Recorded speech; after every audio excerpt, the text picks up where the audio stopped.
రాజం నియోజకవర్గ అభివృద్ధి కోసం 2 పర్యాయాలు పనిచేశారు. మొత్తం 3 సార్లు ఎమ్మెల్యేగా గెలిచారు.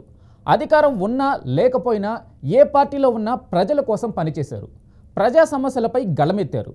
ప్రజా నాయకుడిగా నిలిచారు. కానీ 4వ సారి గెలవలేకపోయారు. కంబాల జోగులు రాజకీయ ప్రస్థానంపై స్పెషల్ ఫోకస్.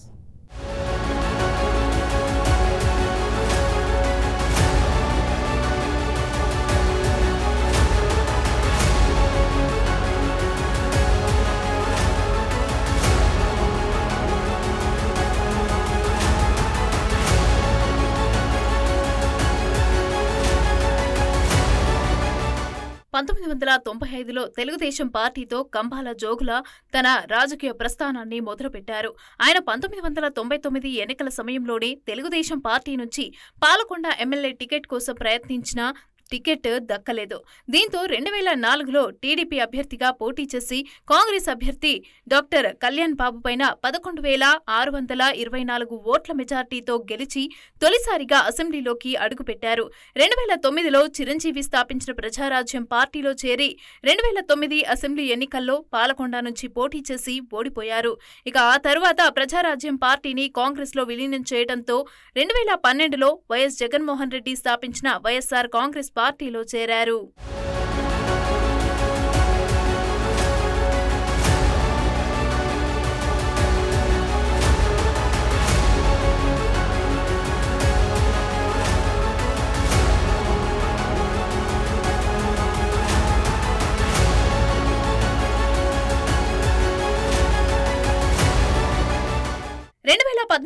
అసెంబ్లీ ఎన్నికల్లో వైసీపీ నుంచి పోటీ చేసి తెలుగుదేశం పార్టీ అభ్యర్థి ప్రతిభా భారతి పైన కంబాల జోగులు 2వ సారి ఎమ్మెల్యేగా గెలిచారు.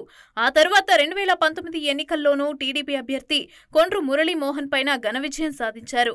కానీ 2024 ఎన్నికల్లో మాత్రం హ్యాట్రిక్ కొట్టలేకపోయారు. 29 ఏళ్లుగా రాజకీయాల్లో ఏ పార్టీలో ఉన్నప్పటికీ గ్రూప్ రాజకీయాలు చేయకపోవడం జోగులకు కలిసి వచ్చిందనే చెప్పాలి. అలాగే అందరితో సత్సంబంధాలు ఏర్పాటు చేసుకోవడం, అదేవిధంగా వివాదాలకు దూరంగా ఉండటం, పార్టీ బలోపేతానికి నిరంతరం కృషి చేయటం కంబాల జోగులకు ఇన్నాళ్లుగా బాగా కలిసి వచ్చాయనే చెప్పుకోవచ్చు.